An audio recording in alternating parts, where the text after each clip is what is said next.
Qu'est-ce que c'est un token et comment tu tokenises, donc la tokenisation, et quel est l'intérêt d'avoir un token immobilier? Blockchain a, a permis de faire autre chose que de la monnaie. Donc au début, le token, c'était quoi? C'était le Bitcoin. C'était l'expression de la blockchain. On s'est rendu compte très rapidement qu'en fait, le token, ça peut être autre chose que de la monnaie. Et qu'en fait, la monnaie, c'est vraiment l'aspect probablement le moins intéressant ou le plus facile de la blockchain. On peut faire plein d'autres choses. Avec l'avenant d'Ethereum, on a pu créer des contrats intelligents. On aurait pu en théorie le faire sur la blockchain de Bitcoin, mais le langage de scripting n'existait pas et c'était trop difficile. Donc, Ethereum l'a permis. La technologie Ethereum a permis d'avancer. Exactement. Et donc d'utiliser la blockchain facilement ou relativement facilement pour d'autres choses que la monnaie.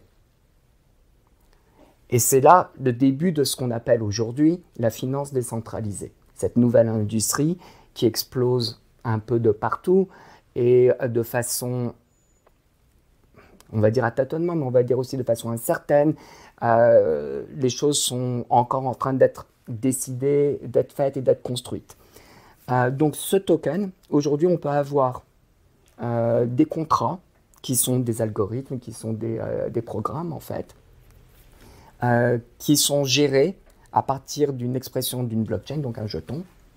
Et ce jeton, ce token, est une expression de cet ensemble de contrats et de sous-jacents qui le régissent.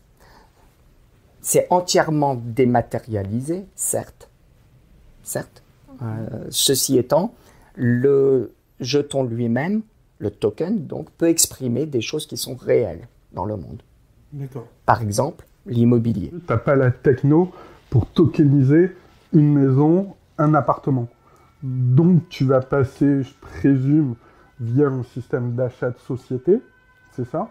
Tout à fait. Où là, les titres, tu vas pouvoir tokeniser en fait des titres de propriété. Alors, aujourd'hui, le registre foncier n'est pas sur une blockchain.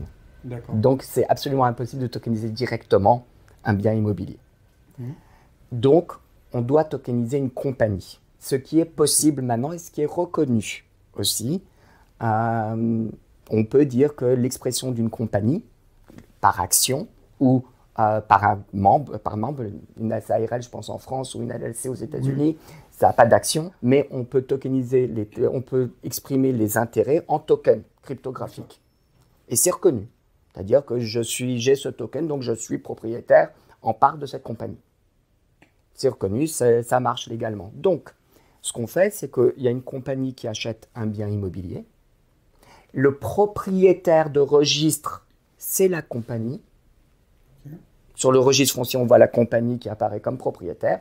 Et les actionnaires ou les bénéficiaires, selon la forme corporative, les bénéficiaires de cette compagnie sont les token holders. Aussi simple que ça.